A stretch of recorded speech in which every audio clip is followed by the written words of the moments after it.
नमस्कार दोस्तों, स्वागत है आपका आपके YouTube channel study with Shastri में। आशा करते हैं आप सभी स्वस्थ होंगे और अच्छे होंगे। जैसा कि चल रहा था कक्षा 9 का विज्ञान।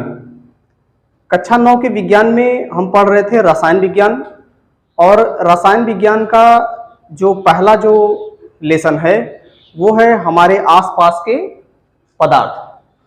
हमारे आसपास के पदार्थ में हम लोगों ने पिछले वीडियो में बात किया पदार्थ की अवस्थाओं के बारे में, कि पदार्थ की कितनी अवस्थाएं होती हैं, उसके विषय में हम लोगों ने चर्चा किया था।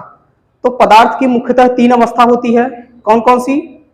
ठोस अवस्था, गैस अवस्था, ठोस अवस्था, द्रव अवस्था और गैसीय अवस्था। ठीक, तो हम लोगों ने ठोस अवस्था और द्रव अवस्था के विषय में कल के वीडियो में चर्चा कर लिया था।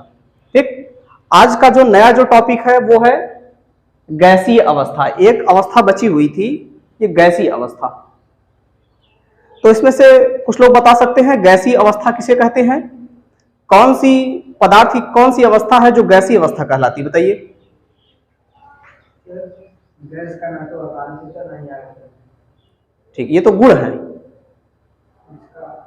ठीक, बैठिए बैठिए। ठीक, पढ़ते रहिए, आराम से ध्यान से पढ़िए, एकदम सरल भाषा में है। ठीक है, देखिए यहां पे लिखा है गैसीय अवस्था में पदार्थ की वह अवस्था जिसमें न उसका आकार निश्चित होता है और न ही उसका आयतन। क्या कहलाता है? गैसीय अवस्था कहलाता है। गैसीय अवस्था में क्या होता है बच्चों? गैसीय अवस्था में जितनी वस्तुएं आती हैं, जितने पदार्थ आते हैं, उनका ना तो आकार निश्चित होता है और न ही आयतन निश्चित होता है। वो गैसीय अवस्था के वस्तु कहलाते हैं। जैसे उदाहरण के तौर पर है ऑक्सीजन। ऑक्सीजन एक प्रकार का गैस है कि नहीं है? उसके बाद नाइट्रोजन और कार्बन डाइऑक्साइड और अन्य गैसें। ठीक, अब अगले क्रम में हम चलते हैं गैसों के गुण। गैसों के गुण में गैस के कितने गुण हैं? 4 गुण। 1 2 3 4। पहला गुण पढ़ते हैं, गैसों का न तो आयतन निश्चित होता है और न ही आकार निश्चित होता है। अभी अणुगत सिद्धांत के आधार पर हम गैस की व्याख्या करेंगे, तब बताएंगे कि इसका आकार और आयतन क्यों निश्चित नहीं होता है, इसके विषय में। ठीक, अब गैस का जो दूसरा जो गुण है वो है गैस को जिस बर्तन में रखा जाता है वह उसी का आकार ले लेता है। क्यों? गैस को हम लोग जिस बर्तन में रखते हैं वो उसी का आकार ले लेता है ना? लेता नहीं? जैसे एक स्प्रे आता है ना, स्प्रे में जो बर्तन का जो आकार रहता है वो उसी के आकार का भर जाता है उसमें। ठीक, तो इसके कहने का मतलब यही है कि गैस को जिस बर्तन में हम रखते हैं वो उसी का आकार ले लेता है। ठीक, आगे तीसरा गुण है द्रवों तथा ठोसों की तुलना में गैस को अत्यधिक दबाया जा सकता है ना। ठोस के अणु एकदम पास पास होते हैं, इसलिए उनके अणुओं को दबाना क्या है? बहुत मुश्किल है। मुश्किल है कि नहीं? लेकिन जो गैस के जो अणु होते हैं वो क्या होते हैं? दूर दूर होते हैं, और इनको दबाना क्या है? आसान है। ठीक, आगे गैसों के गुण में चौथी बात यह है कि गैसों का घनत्व बहुत कम होता है। ठीक, क्या होता है? गैसों का घनत्व कम होता है। ठीक, अब हम बात करते हैं अणुगत सिद्धांत के आधार पर ठोस, द्रव और गैस की व्याख्या। किसके आधार पर? अणुगत सिद्धांत के आधार पर ठोस, द्रव, गैस की व्याख्या। ठीक, इसमें देख लेते हैं सबसे पहले ठोस। ठोस किसे कहते हैं?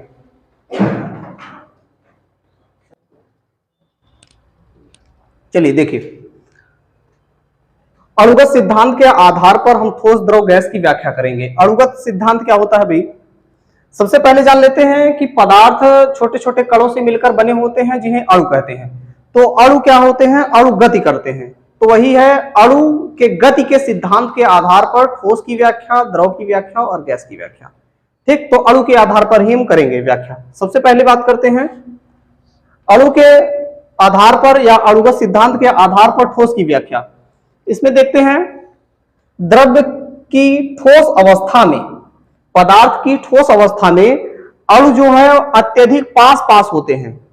ठोस में क्या होते हैं, जो उनके छोटे छोटे जो कण हैं, जो अणु हैं, वो एकदम क्लोज होते हैं, एकदम पास पास होते हैं। तथा अणुओं के मध्य आकर्षण बल भी अधिक होता है।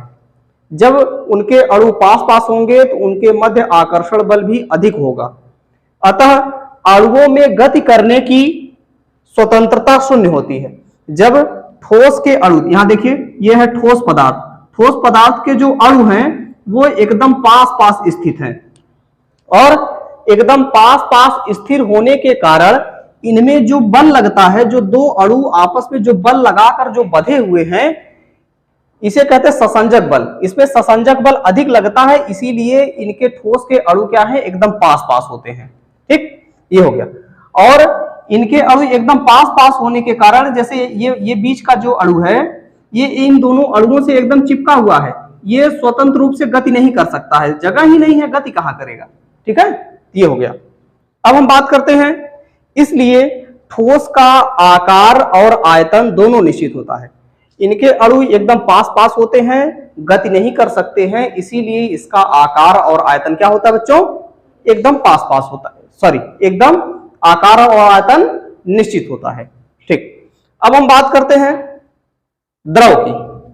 अणुगत सिद्धांत के आधार पर द्रव की व्याख्या।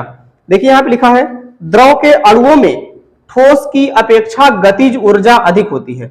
यहां ठोस के अणु क्या है, एकदम पास पास हैं, द्रव के अणु क्या है, थोड़ा दूर दूर हैं। तो दूर दूर हैं, इसलिए इसमें अंतरा आणविक स्थान अधिक है, ठोस की तुलना में अधिक है। अब यहाँ पे जगह खाली है, तो ये वाला अणु क्या करेगा, गति कर सकता है, अगल बगल जहां जहां जगह खाली है वहां वहां गति कर सकता है। इसीलिए कहा गया है कि द्रव्य के जो अणु हैं वो थोड़ा दूर दूर होते हैं ठोस की तुलना में, और इसमें गतिज ऊर्जा पाई जाती है। ठोस की तुलना में इनमें गतिज ऊर्जा अधिक पाई जाती है, इसलिए इनके अणु क्या होते हैं, गति कर सकते हैं। ये हो गया, जिसके कारण इनके अणुओं के मध्य दूरी अधिक होती है। देखिए इनके अणुओं के मध्य दूरी क्या है, अधिक है। दूरी अधिक होने के कारण अणुओं के मध्य ससंजक बल भी क्या होता है, कम लगता है। इन अणुओं के बीच की जब दूरी बढ़ जाएगी तो इनके मध्य लगने वाला जो ससंजक बल है वो क्या होगा, ससंजक बल क्या होगा, जब अणुओं के मध्य दूरी जब बढ़ जाएगी तो ससंजक बल घटेगा, बढ़ेगा, घट जाएगा, कम हो जाएगा। अर्थात द्रव में ससंजक बल कम होता है, किसकी तुलना में, ठोस की तुलना में। ठीक, यहां पे इस कारण द्रव के अणु दूर दूर जा सकते हैं, इसीलिए इसमें तरलता का गुण पाया जाता है। जो द्रव के अणु हैं वो दूर दूर तक जा सकते हैं, इसीलिए इसमें क्या होता है, तरलता का गुण। अब देखिए ये है ठोस की संरचना, ये है ठोस की संरचना, ये है द्रव की संरचना, और ये है गैस की संरचना। ठीक, गैस में, गैस की व्याख्या अभी हम कर दे रहे हैं, इसको अगले वीडियो में हम लिखा देंगे। ठीक है, इनमें देखिए गैस के अणु और दूर दूर होते हैं, और दूर दूर होने के कारण इसमें जो अंतरा आणविक स्थान होता है वो अधिक होगा। ठोस और द्रव की तुलना में गैस में अंतरा आणविक स्थान दूर दूर होता है, या अंतरा आणविक स्थान दूर होता है, जिसके कारण उसके अणुओं के मध्य जो आकर्षण बल लगता है, अर्थात जो ससंजक बल लगता है, वो क्या होता है, एकदम शून्य के बराबर लगता है, एकदम लगता ही नहीं है। ठीक, तो ये हो गया ठोस, द्रव और गैस की व्याख्या। ठीक, तो आज हम लोगों ने पढ़ा गैसीय अवस्था के विषय में, गैसों के गुण के विषय में, और अणुगत सिद्धांत के आधार पर ठोस, द्रव, गैस की व्याख्या। तो हम लोगों ने ठोस और द्रव की व्याख्या कर ली, और अगले वीडियो में हम लोग किसकी व्याख्या करेंगे, गैस की व्याख्या करेंगे। ठीक है, इतना बात समझ में आ गया आप लोग को, समझ में आया?